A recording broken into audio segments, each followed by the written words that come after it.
Canal Cabalá, tu vida con un nuevo sentido.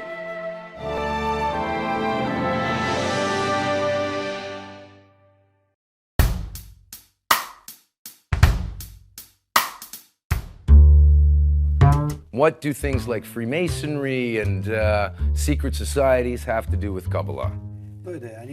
Well, I don't know. All I know is this. Throughout human history, Kabbalah, has had a 3,500 years of history. It came from ancient Babylon. And many teachings and views and all kinds of methods wanted to connect themselves, to tie themselves with Kabbalah, because nobody knows what Kabbalah is. But they all want to say that they're borrowing from it, that they're drawing their sources from it, and then from that they evolved. Freemasons are the same, and the same applies to other teachings. The question is this: do these people have a source of power that is beyond our nature, that can change them and bring them to the opposite degree from the current one? Now they're all egoistic, just like everyone else, born in our world, only thinking about how to use the world. Do they have the strength to invert themselves? Or is it only imagination? A lot of the principles of these secret societies are to unite around sharing these secret methods to control the world. I'm not to control nature, control the forces of nature, control the systems of nature. A lot of these secret societies, that's exactly what they do. Controlling is even more egoistic. Well, so if you're talking about control, so they want to rule, control, or do they want to do good to the world? No, but they're taking the principles of Kabbalah that speak of a spiritual system, a very precise spiritual system, and they adopt this. Which is what? These systems are all about bestowal, giving. Do they too have the same goal? Are they actually realizing it? You know what? A lot of people don't know what the goal is. That's the thing. They're suspicious of their goal, but they do borrow the sephirot, the paths. They claim the way to get to a higher state of consciousness in order to control things. They still are using the primary fundamental principles of Kabbalah, left line, right line. All of this stuff is used to control. Can it not be used to control this level of nature? To control, it's totally wrong. And the fact that they took Kabbalah, definitions of Kabbalah like left, right, middle, and Sperot, it doesn't mean a thing. Can I study Kabbalah in order to control others? The question is, how, with what can you control? Or with your ego, or with an alien force which you can draw from an opposite world, from the spiritual world onto you, so it corrects you, and then you will see everything in the opposite way, in a spiritual way, if you change your nature. You can't control our world by a spiritual force. Spirituality is not about control, it's about giving, loving. Control is ego, corporeality. So all these systems that exist in this sea of egoism, they aren't even able to control the system within the system?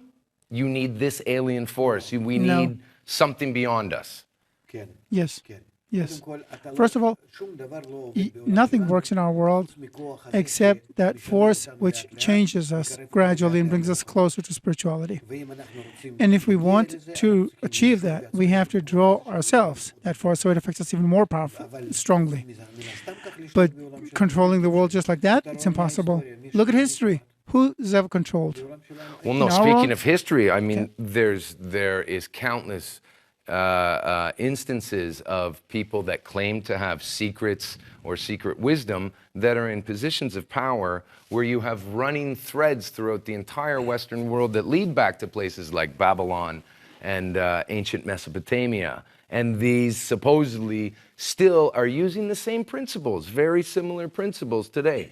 I mean, could you say even something like Talmudic law, which I understand would be a Kabbalistic text? Of course, all of our teachings come from Babylon. Okay. All of them.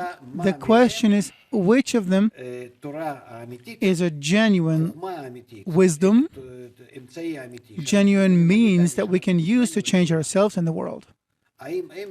Do they change anything? Okay, now you're talking about changing yourself. And some of these secret societies do talk about building, Yes. I mean, Freemasonry's building a better man.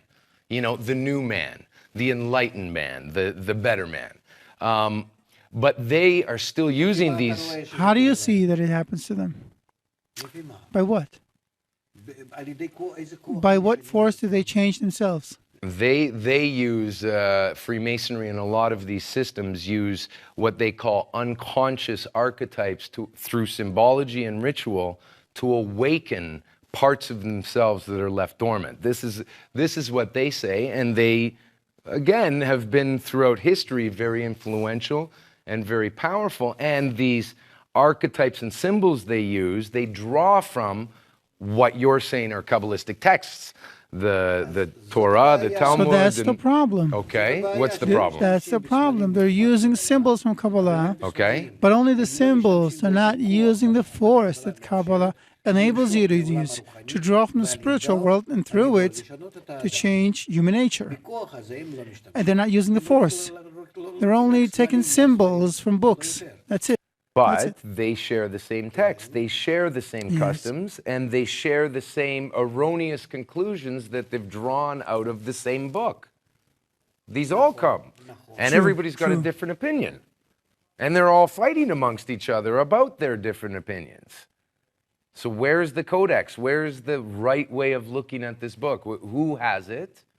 You say, when you look at the book, it seems different to you than it would to somebody else. How shall I rightly look at this book?